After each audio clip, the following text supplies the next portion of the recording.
여러분 오랫동안 기다리셨습니다. 저희 비행기 곧 이륙하겠습니다. 저는 시 좌석 벨트를 매셨는지 다시 여행을 한번 떠나볼까? 확인해 주시기 바랍니다. 감사합니다. 오, 직원들 안녕하세요. 아니 목소리가 작아요. 한 번 더 안녕하세요. 목사님이 지금 무엇을 들고 왔죠? 캐리어를 들고 왔어요. 여러분, 캐리어는 용도가 뭐죠? 어떨 때 캐리어를 사용해요? 여행 갈 때 사용하죠. 목사님이 오늘 캐리어를 왜 들고 왔냐면, 오늘 목사님이 이렇게 소개하려고 합니다. 목사님은 누구냐면 앞으로 여러분들과 1년 동안 하나님 말씀 여행을 떠날 오한길 목사님이라고 해요. 만나서 반가워요. 안녕. 인사가 너무 생각보다 작은데? 한번 안녕하세요. 좋습니다. 여러분, 목사님과 함께 신나는 말씀 여행 떠날 준비 되었나요? 준비되었어요? 좋습니다. 말씀 여행을 떠나기 위해서요, 먼저 우리가 준비해야 될 것이 있는데요. 그게 무엇이냐면, 함께 따라합니다. 예배자. 먼저 우리가 화면 한번 넘겨주세요. 예배자로 서는 게 중요해요. 하나님 기뻐하시는 예배자로 서기 위해서 준비해야 될 것들이 있는데요. 첫 번째입니다. 미리 준비하는 것들이에요. 읽어볼까요? 시작. 한 번 더 시작. 성경책. 매주 주일날 교회에 예배드리러 오기 전에 성경책을 준비하길 바래요. 우리 초등부에서는 어떤 성경책을 사용하냐면 쉬운 성경책을 사용하고 있어요. 올 때 꼭 성경책 준비하고요. 그런가 하면 두 번째입니다. 시작. 한 번 더 시작. 어묵이에요. 어묵은 무엇이냐면 먹는 어묵이 아니고요. 여러분들이 있어요. 좋습니다. 날마다 하나님의 말씀을 먹는, 읽는 책인데요. 우리 3학년 친구들에게는 오늘 고학년 어묵을 다 나눠줄 거예요. 4학년 친구들 중에서는 지난주에 못 받은 친구는 오늘 꼭 이렇게 챙겨가길 바랍니다. 다음 주 주일부터요, 잘 들어보세요. 다음 주 주일부터 여러분들이 어묵을 꼭 가져와야 돼요. 왜 가져오냐면, 여러분들이 한 주간 열심히 말씀 묵상한 것을 다음 주부터 선생님이 어묵 스탬프로 확인 도장을 찍어 주실 겁니다. 그리고 여러분들이 매달 열심히 하루도 빠지지 않고 어묵을 하면 매달 마지막 주에는 어묵장, 어묵 배지를 선물로 주며 어묵장 시상을 또 한다고 하니까요. 여러분들 다음 주부터 어묵 꼭 챙겨 오시고요. 그 다음에 세 번째는 목사님 읽어줄게요. 바로 헌금인데요. 여러분들 예배 들어올 때 하나님께 헌금 준비한 헌금 드리잖아요. 헌금 드리는 모습이 다 달라요. 목사님 보니까요, 어떤 친구는요, 들어오면서 그냥 주머니에서 이렇게 꺼내가지고 한 손으로 툭 넣는 친구도 있고, 어떤 친구는 주머니에 꺼내서 그래도 두 손으로 드리는 친구도 있고, 어떤 친구 보니까요, 문 앞에서 엄마 헌금을 문 앞에서 이렇게 받아 준비하는 친구도 있고, 그냥 드리고 땡 들어가고. 다음 주부터 초등부에서는 헌금을 이렇게 드립니다. 여러분, 헌금은 어떤 시간이냐면요, 단순히 하나님께 돈을 드리는 시간이 아니에요. 하나님이 뭐가 부족해서요? 하나님께 돈을 드리는 시간이 아니라 함께 따라합니다. 마음. 헌금은 우리의 마음을 드리는 시간이에요. 마음을 드리기 때문에 정성스럽게 드리는 게 중요해요. 어떻게 드리냐 목사님 알려줄 거예요. 자, 보세요. 다음 주부터는 미리 헌금을 준비하세요. 하나님께 마음을 준비한다는 마음으로. 그리고 준비한 헌금을 입구에 들어올 때 헌금함에 정성스럽게 하나님께 드릴 헌금을 두 손으로 드립니다. 두 손으로 드리면서 헌금함 위에 보면 헌금 기도문이 있어요. 헌금 기도문을 읽으며 마음을 드립니다 라는 마음으로 기도하며 헌금을 드리겠습니다. 다음 주부터 목사님이 입구에서 딱 하고 지켜볼 거예요. 왜 그러냐면, 헌금을 다시 한번 하나님께 무엇을 드리는 시간이다. 함께 따라합니다. 마음. 정성스럽게 준비하여 드리길 바랍니다. 자, 이제 오늘 참된 예배자로 이 세 가지 다음 주부터 여러분들이 준비한다면, 질문 좀 이따 목사님 한번 같이 다 받을게요. 여러분들이 이 세 가지를 다음 주부터 잘 준비하길 바라며 오늘 말씀 제목 한번 읽어보도록 하겠습니다. 한번 읽어볼까요? 준비 시작. 한 번 더 시작. 창세기 12장 1절과 4절 말씀 찾아보겠습니다. 창세기 12장 1절과 4절 말씀. 창세기는 구약 성경 첫 번째 책이에요. 창세기 12장 1절과 4절 말씀 찾아보세요. 다 찾은 친구는 목사님 초롱초롱한 눈빛으로 봐주세요. 목사님 저 성경 다 찾았어요. 초롱초롱 봐주세요. 손은 안 들어도 괜찮아요. 목사님 봐주세요.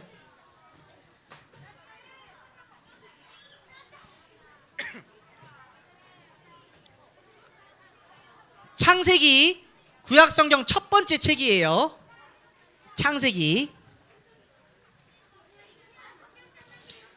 12장 1절과 4절입니다. 다 찾은 친구는 목사님 봐주시고요.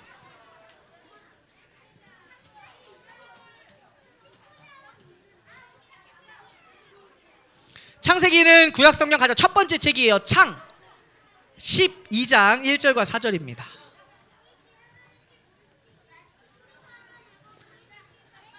좋습니다. 한번 함께 읽어볼까요? 준비. 큰 목소리로 놓고 온 친구들은 앞에 화면 보고 읽으세요. 준비 시작. 아브라함에게 말씀하셨습니다. 내 나라와 내 친척과 내 아비의 집을 떠나 내가 너에게 보여줄 땅으로 가거라. 아브라함은 여호와께서 말씀하신 대로 하란을 떠났습니다. 창세기 12장 1절과 4절 말씀 큰 목소리로 아멘. 아멘. 성경책 핀 그대로 책상 위에 올려놓고요. 지금부터 두 눈은 목사님과 화면만, 두 귀는 하나님 말씀에만 집중하겠습니다. 목사님이 초등부 예배를 드릴 때 매주 강조하는 게 있어요. 무엇이냐면 여러분 예배는 누구에게 드리는 시간이에요? 에이 목소리가 작아. 한 번 더. 예배는 누구에게 드리는 시간이에요? 하나님. 하나님께 드리는 최고의 예배자의 모습으로 예배 드립시다. 벌써 자세가 이렇게 흐트러진 친구 있어요? 자세 바로 잡고 하나님께 최고의 마음과 정성으로 예배 드리는 거예요. 예배 역시 하나님께 마음을 드리는 시간입니다. 목사님 기다려 줄게요. 모두 최고의 자세가 될 때까지. 좋아요. 이 자세로 우리 집중해서 말씀 듣도록 하겠습니다. 목사님 조금 전 여행 이야기 했었는데요. 여러분 여행 좋아하는 친구 한번 손 한번 들어볼래요? 우와, 거의 모든 친구들이 손 든 것 같고 선생님도 손을 드시는 분들이 계세요. 손 내려볼래요? 여행 아마 여기 있는 친구들 모두 좋아할 것 같은데요. 여러분 여행 떠날 때 어때요? 마음이? 기뻐요. 설레요. 또 가슴이 두근두근하고 기대되죠. 오늘 말씀에서도요 여행을 떠나는 사람이 등장해요. 그런데 오늘 말씀에 등장하는 여행을 떠나는 사람은요 우리가 생각하는 보통 여행과는 조금 다른 여행을 떠나요. 누구냐면 바로 이 사람인데요. 아브라함이라는 사람이에요. 오늘 말씀을 보니 창세기 12장에 아브라함이라고 소개하지요. 근데 이 아브라함은 누구냐면 여러분들이 잘 알고 있는 아브라함이에요. 아브라함으로 이름이 바뀌기 전의 이름이 아브람인데요. 이 아브람이 어디에 살고 있었냐면 하란이라는 도시에서 살고 있었어요. 하란이라는 도시에 오랜 시간 동안 살고 있었는데 어느 날 하나님께서 이 아브람에게 나타나 말씀하십니다. 이렇게 이야기하세요. 아브라함아, 아브라함아, 지금부터 내가 너에게 보여줄 땅으로 가거라. 아브라함에게 찾아오신 하나님이 이렇게 말씀하십니다. 아브라함아, 지금 네가 살고 있는 하란이라는 곳을 떠나서 내가 너에게 보여줄 땅으로 가거라. 이 이야기를 듣고요 아브라함은요 3가지 고민에 빠집니다. 첫 번째 고민, 어떤 문제가 찾아오냐면 하나님이 아브라함에게 말씀하셨죠. 내가 너에게 보여줄 땅으로 가라. 근데 문제는 뭐냐면 그래요, 그 땅이 어디인지 모르는 거예요. 하나님이 그 땅이 정확히 어디인지 알려주시지 않고 보여줄 땅이래요. 즉 보여줄이라는 건 미래라잖아요. 앞으로 보여줄 것이다. 지금 보여주지 않은 거죠. 하나님이 아브라함에게 이야기하신 그곳은 어디로 가야 할지도 정확히 알려주시지 않고 떠나라 라고 말씀하시는 거예요. 그래서 히브리서에서는 이렇게 이야기합니다. 한번 읽어볼래요? 준비. 빨간색 2배로 큰 목소리 시작.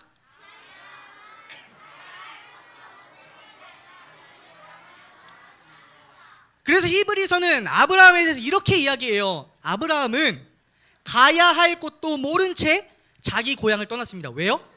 하나님이 아브라함에게 가야 할 곳을 알려주시지 않았잖아요. 그냥 보여줄 곳으로 가라고 했거든요. 그런가 하면 2번째입니다. 아브라함이 살고 있던 이 하란은요 아브라함에게 익숙한 곳이에요.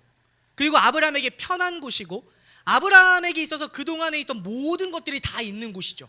가족, 친척, 아브라함의 직업, 직장도 있었을 수 있고 또 아브라함의 집, 뭐 수많은 아브라함에게 있어서 가장 안정적이고 편안하고 또 아브라함에게 있어서 가장 익숙한 곳이 하란이었어요. 그런데 하나님이 이 아브라함에게 하란을 떠나래요. 잠시 아까 우리가 말했던 뭐 설레는 그런 잠시 뭐 몇 박 며칠 몇 달 이런 여행이 아니라 영원히 떠나래요. 긴 시간 동안 떠나라라고 말씀하시는 거예요. 아브라함 당황스러울 것 같죠. 그런가 하면 또 하나, 세 번째, 이 당시 아브라함의 나이가 몇 살이었냐면 아브라함의 나이가 지금 친구 앞에 보자. 친구야 앞에 보자. 앞에 보고 예배 하나님께 드리는 시간이니까 앞에 보고. 좀 이따 할 이야기 있으면 뭐 끝나고 목사님한테 이야기해줘요. 그래요? 자, 어디까지 이야기했죠? 몇 살인지. 세 번째 문제는 뭐냐면 이 당시 아브라함의 나이가 4절을 보니까요 75세였대요. 진짜 많죠. 즉 무슨 말이냐면 쉽게 말하면 이거예요. 아브라함, 지금 너는 네가 있는 하란을 떠나라. 그런데 아브라함이 75살 동안이면 얼마나 오랜 시간 동안 하란에 있었던 거예요. 아브라함에게 하란은 익숙하고 자신의 모든 것들이 있는 곳이었어요. 그런데 심지어 어디인지도 알려주시지 않고 하나님이 떠나라고 합니다. 이 세 가지의 어려움들이 있는 거예요. 여러분들이 만약 아브라함이라면 갑자기 여러분들에게 지금 익숙한 곳, 편한 곳에서 아예 떠나 심지어 어디로 갈 곳도 알려주지 않은 곳으로 가라 하면 여기서 어떤 마음을 들까요? 이 이야기를 들으면 목사님은요 되게 당황스럽고 뭐야 무슨 말이지? 이게 나에게 맞는 말인가? 여러 고민이 들 것 같아요. 심지어 아브라함이 떠난 길을 보니까요 학자들이요 무려 약 한 400마일 정도래요. 400마일이면요 목사님 알려줄게요. 몇 킬로미터냐면 650km 정도 된대요. 이 정도면 어느 정도인 줄 알아요? 지금 이곳에서 우리나라 그래도 저 멀리 있는 부산까지가 약 한 500km 정도 되죠. 거기 부산 가고도 더 가야 돼요. 근데 여러분 잘 보세요. 지금 여기에서 부산까지 가는데도 자동차 타고 가면 약 5시간 정도는 걸려요. 근데 이것보다 더 먼 거리예요. 근데 봅시다. 아브라함이 살고 있던 이 당시에 자동차가 있었어요? 없었어요. 뭐 비행기가 있었어요? 없었어요. 친구 이야기했네요. 낙타나 아니면 걸어갔을 거란 말이에요. 그렇다면 지금 우리가 생각하고 있는 650km는 이 당시 아브라함에게는 훨씬 더 먼 거리처럼 느껴졌을 거예요. 이 먼 거리, 심지어 어디로 갈지도 모르는 아브라함, 가다가 어떤 일이 있을지 어떻게 알아요? 그 먼 거리가 지금같이 경찰이 많은 것도 아니에요. 가다가 무슨 도적들이 나에게 찾아올 수도 있고 수많은 어려움들이 나에게 찾아올 수도 있다고요. 그런데 그런 아브라함 실제로 창세기 말씀을 보다 보면 수많은 어려움들이 있어요. 아브라함의 조카 롯이 다른 나라 왕에게 이렇게 빼앗기기도 하고요. 심지어 자신의 아내도 다른 나라 왕에게 빼앗길 뻔한 위기, 이 외에도 아브라함에게 수많은 어려움들이 있어요.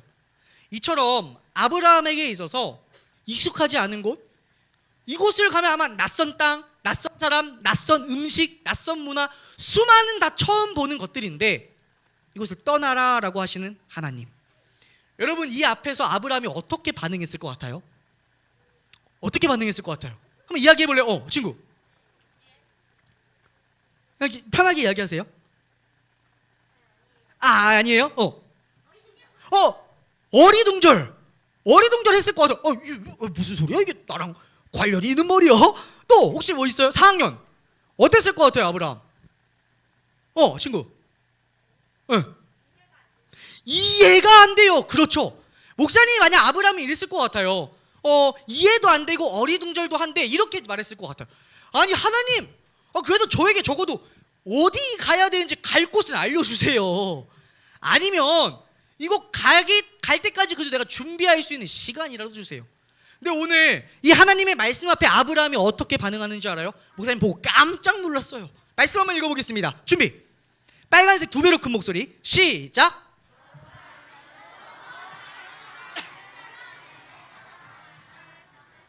자, 우리 친구들이 이야기했던 것처럼 어리둥절하고 이해가 되지 않는 하나님의 그 말씀 앞에 아브라함이 어떻게 반응했대요? 여호와께서 말씀하신 대로, 하나님이 아브라함에게 이야기하신 대로 아브라함이 떠났다라고 이야기를 해요. 오늘 목사님은 이런 아브라함의 모습을 보며 떠오른 동물이 하나 있었는데요. 어떤 동물이냐면 목사님이 한번 그 음성으로 퀴즈 내볼게요. 이 동물이에요. 누구일까요? 맞아요, 바로 양이에요. 이 양에게는요 특징이 있어요. 어떤 특징이냐면 먼저 힘이 많지 않아요. 자신을 지킬 수 있는 날카로운 이빨도 많지 않고요. 뿔이 엄청 날카로운 뿔이 있지도 않고요. 다른 사나운 짐승들에 비해 그렇게 달리기가 빠른 것도 아니에요. 그런가 하면 양에게 있어서 가장 중요한 특징은 무엇이냐면 시력이 별로 좋지 않다는 거예요. 그러다 보니 알고 있구나. 양이요 이렇게 있잖아요. 자 보세요. 목사님이 양이에요. 그럼 양의 시력이 한 이 정도 내 앞에 이거밖에 못 본대요. 그러다 보니까 양을 만약에 그냥 아무도 없는 들판 위에 양을 툭 하고 떨어 놓으면 양은요 어디로 가야 할지 몰라요. 헤매요. 여긴가? 아닌 것 같은데. 여긴가? 계속 빙글빙글 아마 돌게 될 거예요. 왜? 시력이 좋지 않아 알지 못하니까요. 그런데 이런 양이 길을 잃지 않고 자신이 가야 될 길을 정확히 갈 수 있는 방법이 딱 하나 있어요. 무엇이요? 양치기. 그리고 다른 말로 목자예요. 양이 길을 잃지 않고 헤매지 않고 자신이 가야 될 길을 갈 수 있는 유일한 방법은 무엇이냐면 바로 목자의 음성이에요. 실제로 양들을 보면요, 그 동물원에 있는 양들 말고 들판에 있는 실제 목자가 있는 양들을 보면 다른 사람의 이야기에 양들이 움직이지 않아요. 이 목자들을 움직일 수 있는 유일한 방법은 무엇이냐면 목자의 음성, 목자가 부르는 호루라기나 목자의 목소리, 목자의 음성으로만 양들이 움직여요. 자, 그럼 목사님이 왜 이 양, 오늘 아브라함 말씀을 준비하며 이 양이 떠올랐냐면 이게 중요하겠죠. 보세요. 아브라함 역시 갈 바를 알지 못했어요. 그런데 이 아브라함을 무엇이 인도했죠? 하나님의 말씀이 인도했죠. 여호와께서 말씀하신 대로 아브라함이 떠났잖아요. 잘 보세요. 중요합니다. 다시 앞에 보세요. 중요해요. 오늘 말씀 이거 이해해야 돼요. 앞에 보세요. 앞에 보세요. 앞에 보세요. 바르게. 최고의 예배자의 모습 예배 드리기로 했잖아요. 좋아요. 집중해 들어보세요. 중요해요. 자, 아브라함이 갈 곳을 알지 못해요. 근데 이 갈 곳을 알지 못한 아브라함이 헤매지 않고 갈 수 있도록 인도해 주신 것이 무엇이라고요? 하나님의 말씀이었잖아요. 동일하게 양 역시 어떻게 가야 될지 어디로 가야 할지 몰라요. 그런데 이 양이 유일하게 헤매지 않고 갈 수 있는 방법은 누구의 목소리라고요? 목자의 음성, 목자의 목소리라고요. 이해가 돼요? 무슨 말인지? 왜 아브라함과 양이 비슷하다고 하는지 이해가 돼요? 좋아요. 자, 봅시다. 그러면 단순히 이 이야기가 오늘 말씀에 아브라함만의 이야기가 아니라는 거예요. 문제는 이 시간 말씀을 듣고 있는 우리 모든 친구들과 선생님들과 목사님 역시 동일하게 해당되는 말씀이라는 것이죠. 보세요. 갈 곳을 알지 못하는 아브라함에게 하나님의 말씀이 인도했어요. 어디로 가야 할지 모르는 시력이 좋지 않은 양을 목자의 음성이 인도해요. 동일하게 우리도 2023년 새로운 한 해를 맞이했어요. 그런데 앞으로 우리에게 어떤 일이 펼쳐질지, 누구를 만나게 될지, 어떤 상황을 알게 될지 여기서 알고 있는 사람은 단 한 사람도 없어요. 아브라함이 처음 가보는 낯선 길을 가야 하듯이 우리 역시 동일하게 2023년도라는 새로운 한 번도 가보지 않은 낯선 길을 간다고요. 그때 우리가 길을 잃지 않고 그 길을 잘 지켜갈 수 있는 유일한 방법은 양에게 목자의 음성이 있듯이 오늘 말씀에 하나님이 하나님의 말씀으로 인도했듯이 동일하게 우리에게도 바로 이것이 필요해요. 함께 따라합니다. 하나님의 말씀. 하나님의 말씀이 있어야 우리가 2023년도 양처럼 오늘 말씀의 아브라함처럼 길을 잃지 않고 하나님이 기뻐하시는 모습대로 걸어갈 수 있다라는 거예요. 그렇다면 우리가 어떻게 하면 이 하나님의 말씀대로 따라갈 수 있을까요? 이 말씀을 여러분들 올 한 해 평생 기억하길 바랍니다. 한번 말씀 읽어볼까요? 준비 시작.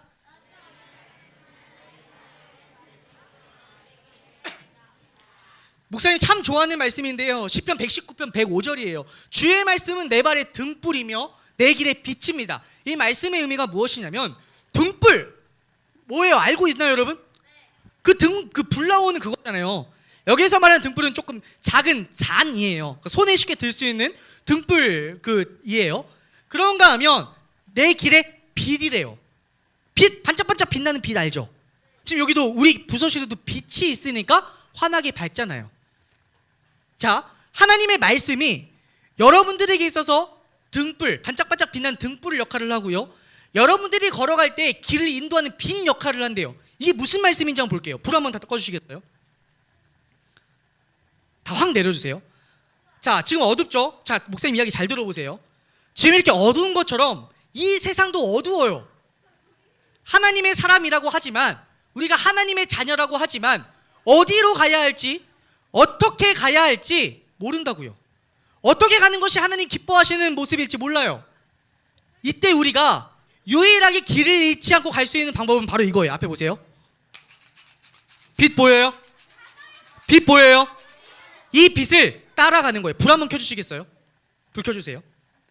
빛을 따라가는 거예요. 자, 보세요. 목사님이 물건을 하나 가져왔는데 이게 무엇이냐면 전등이에요. 근데 일반 손전등이 아니라 자가 손전등이에요. 앞에 보세요. 앞에 보세요. 자가 손전등인데 이거는요, 가만히 놔두면 빛이 나지 않아요. 이 손전등이 빛이 날 수 있는 방법은 옆에를 흔드는 거 아니에요. 끊임없이 내가 눌러주며 움직여줘야 빛이 나요. 한 번 더 불 내려주세요. 불 내려주시겠어요? 보세요. 자, 가만히 있을 때 빛 나요? 안 나요? 안 나죠? 그런데 이거를 목사님이 움직일 거예요. 막 빛 나요? 안 나요? 나죠? 불 켜주시겠어요? 자, 목사님이 이걸 오늘 왜 보여주냐면 방금 봤던 이 말씀 있죠? 주의 말씀이 내 발의 등불이요 내 길의 빛입니다. 이 말씀을 우리가, 이 말씀의 의미가 무엇이고 또 이 말씀대로 우리가 살기 위해서는요, 잘 보세요. 성경 말씀, 하나님의 말씀은요, 여러분들 옆에 늘 있어요. 쉽게 찾아볼 수 있는 게 성경책 아니에요? 하나님의 말씀은요, 우리 옆에 늘 있다고요. 그런데 이 말씀을 손전등에 비교해 볼게요. 하나님의 말씀이 늘 우리 옆에 있지만 그냥 이 말씀만 옆에 있다고 한들 빛이 나요? 안 나요? 빛이 나요? 안 나요? 안 나요. 우리를 인도할 수가 있어요? 없어요? 없어요. 우리가 이 말씀의 빛대로 인도함을 받기 위해서는요, 어떻게 해야 되냐면 손전등이, 이 말씀이 가만히 있으면 빛을 우리가 알 수 없다고요. 이 빛을 알기 위해서는 이 전등을 움직여야 하듯이 우리도 말씀을 직접 읽어야 돼요. 성경책을 펴고 어묵책을 펴고 말씀을 읽어야 돼요. 옆에 아무리 성경책이 있고 어묵이 있다고 한들 가만히 놔두면요, 그냥 여기 빛나지 않은 손전등과 다를 바가 없어요. 우리가 하나님의 말씀이 등불이고 빛이라는 것을 경험하기 위해서는요, 말씀을 직접 읽어야 한다고요. 이렇게 눌러야, 움직여야 빛이 나듯이 우리 역시 말씀을 직접 읽어야 우리가 이 말씀이 등불이고 빛이라는 것을 우리가 경험할 수 있다고요. 말씀을 정리합니다. 오늘 말씀을 통해 중요한 핵심이에요. 앞에 다시 보세요. 정리합니다. 갈 길을 알지 못하는 아브라함을 인도했던 것이 무엇이었죠? 다시 갈 길을 알지 못했던 아브라함을 인도했던 게 무엇이었어요? 그래, 하나님의 말씀이었죠. 자, 시력이 나빠요. 갈 길을 알지 못하는 양을 인도할 수 있는 유일한 것은 무엇이에요? 목자의 음성이었죠. 동일해요. 우리 역시 2023년도, 아니 여러분들 평생을 살아가다 보면 내가 만나게 된 수많은 낯선 환경, 낯선 상황, 어떻게 해야 될지 모를 때가 많이 있다고요. 그때마다 우리를 인도할 수 있는 유일한 방법, 우리가 길을 헤매지 않고 인도할 수 있는 유일한 방법은, 함께 따라합니다. 하나님의 말씀. 하나님의 말씀. 이 말씀대로 우리가 따라 살아가기 위하여 이 말씀 기억하자고요. 한 번 더 말씀 읽어볼게요. 준비. 주의 말씀은 시작. 불 한번 내려주세요. 이 말씀의 의미가 무엇이라고요? 자, 아무리 가만히 있는다고 해도 빛이 나지 않는다고요. 어두운 세상 가운데 살고 있는 우리가 하나님의 말씀의 빛의 인도함을 받기 위해서는 직접 목사님이 손전등을 움직여야 하듯이 여러분들이 말씀을 피고 어묵을 피고 말씀을 직접 읽고 실천해야 된다고요. 불 켜주시겠어요? 그래야 오늘 우리가 읽었던 이 말씀처럼 하나님의 말씀이 우리의 등불이고 우리의 빛이라는 것을 우리가 경험할 수 있습니다. 오늘 말씀 기억하면서 기도하겠습니다. 두 손 모으고 두 눈 감고. 기도하기 전에 목사님 하나만 안내줄게요. 그래서 여러분들에게 오늘 아까 이야기했죠, 어묵책을 다 나눠줄 거예요. 구독을 하잖아요. 근데 1, 2월은 모든 친구들에게 다 무료로 나눠줄 거예요. 3학년 친구들에게 오늘 고학년 다 선생님을 나눠주세요. 4학년 친구들 혹시 지난주 못 받은 친구 있다면 확인해 주셔서 오늘 꼭 나눠주세요. 그리고 한 주간 여러분들 하나님의 말씀이 여러분들에게 등불이고 빛이라는 거 기억하며 한 주간 어묵 실천해 봅시다. 나 한 주간 어묵 정말 열심히 도전해 보겠어요. 다짐하는 친구들 큰 목소리로 아멘. 아멘. 두 손 모으고 두 눈 감고 기도하겠습니다. 기도할게요. 두 손 모으고 두 눈 감고 기도합니다. 하나님, 오늘 말씀을 통해 하나님의 말씀이 우리의 등불이고 우리가 걸어갈 길에 빛이라는 것을 마음에 새깁니다. 오늘 말씀에 나왔던 아브라함이 갈 곳을 모를 때 그때 하나님의 말씀이 아브라함을 인도하였듯이, 또한 시력이 나빠 어디로 가야 할지 모르는 양에게 목자의 음성이 필요하듯이 2023년도라는 새로운 새해를 맞이한 우리 모든 초등부 친구들과 선생님들과 그리고 저에게도 우리가 길을 잃지 않기 위하여 하나님의 말씀이 필요합니다. 그렇게 이번 한 주 하나님의 말씀을 가까이 하고자 노력해 보겠습니다. 하나님의 말씀을 직접 펴고 읽고 묵상하고 어묵을 할 때 그때 하나님의 말씀이 등불이고 빛이라는 것을 우리가 경험할 수 있다는 것을 마음에 새기며 한 주간 각자의 자리에서 어묵 잊어버리지 않고 어묵을 통해 말씀을 가까이 하는 우리 모두가 될 수 있도록 하나님 인도해 주세요. 예수님의 이름으로 기도합니다.